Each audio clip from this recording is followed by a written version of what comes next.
Oh, the flowers died.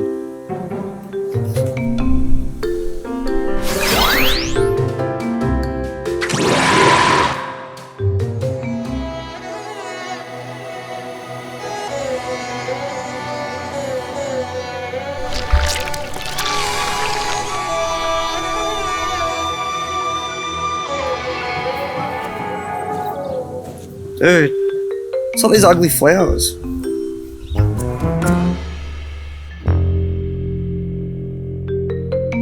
$55, $56, $57, $58.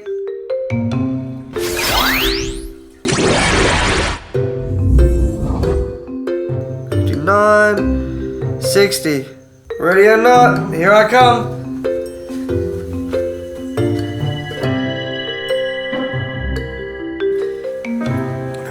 This is the last spot. Gotcha. That's it.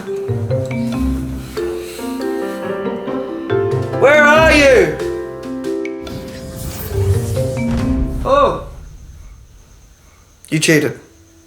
So there you go, that's my 3 everyday uses for the Ultimatrix. Now I want to take you guys inside of my computer and show you my process of how I make those videos. But first, I want to thank today's sponsor. This is actually a game that I really love, and I'll bet you've heard of it. Raid Shadow Legends. This highly competitive, action-based RPG game has over 380 million users worldwide, so you know I'm not alone in liking this game. Raid has a ton of champions that you can choose from, each from their own unique faction. You unlock them in-game by collecting shards and using the portal to spawn in new champions with them. You can then level up champions and even upgrade them in the tavern by sacrificing other champions that you may not like. And remember, this game's free, so if you have a mobile phone or a PC, and I assume that's what you're watching this video on, you can download this game for free with the link in the description below. Like I said, all champions are from unique factions, like the Orcs. These guys have to be my favorite characters in the game, just because of how cool and strong they are, but my absolute favorite champion has to be Gore Mask. What I like most about Raid is that they have such a variety and range of champions that there just has to be one that would suit your personality and playstyle, and how efficient leveling them up can be by farming the campaign.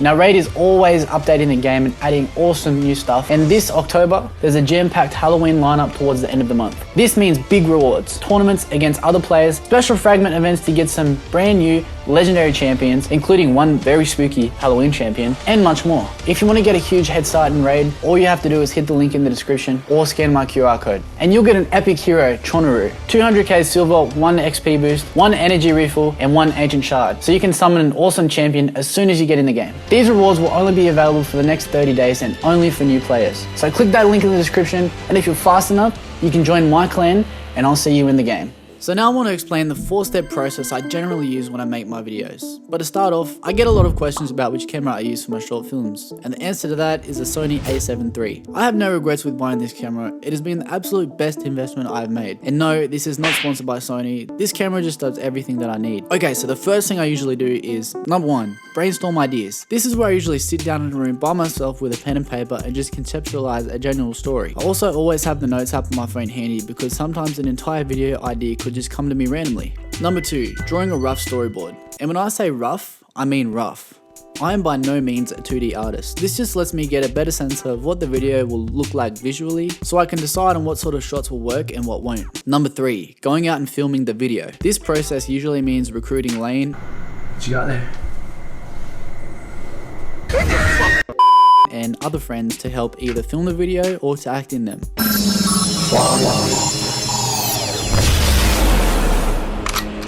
Way to go!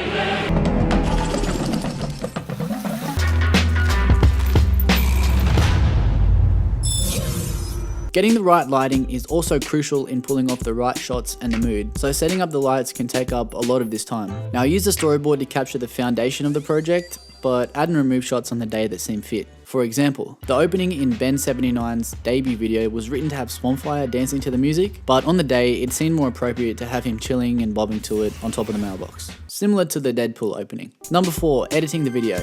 This process generally takes up a week and introduces an entire new workflow. So I want to take you guys inside of my computer and show you how I usually go about doing this. I first start out by going through all of the different takes from the day and deciding which ones I'm going to use. Let's take your hand off and say, ready or not, here I come. Ready or not, here I come, you little shit.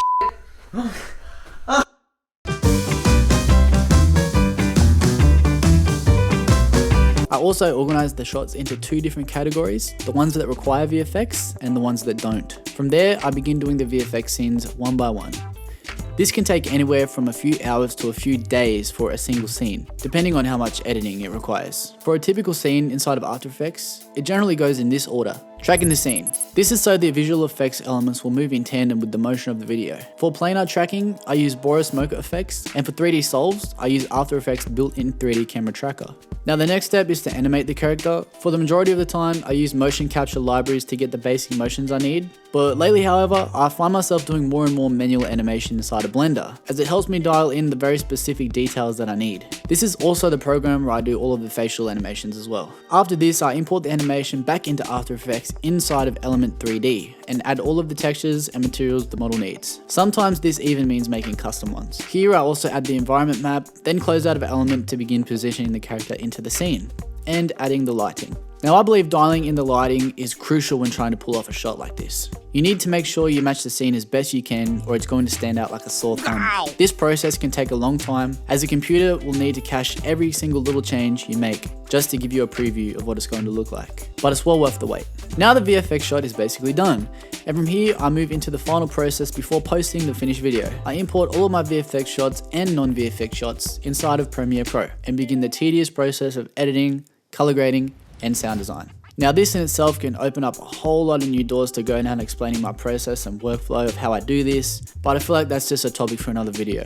Once this is all done, I upload the video to YouTube for you all to see. And that's pretty much an overview on how I make my videos each week. As you can see, there's a lot that goes into it and I am the sole editor for all of my videos, so that's why I haven't made the highly requested short film that everyone keeps asking for. But hopefully I'll be able to make it soon, or in the future. If you have any questions, make sure to leave them below and let me know what video you want to see next. Thank you so much for watching, and I'll see you guys in the next one. I hid an alien somewhere in today's video. Did you spot it? The first 10 people to DM me on Instagram at Stan10Official with the exact timestamp that the alien appears will be getting a shout out on my YouTube story. So get looking.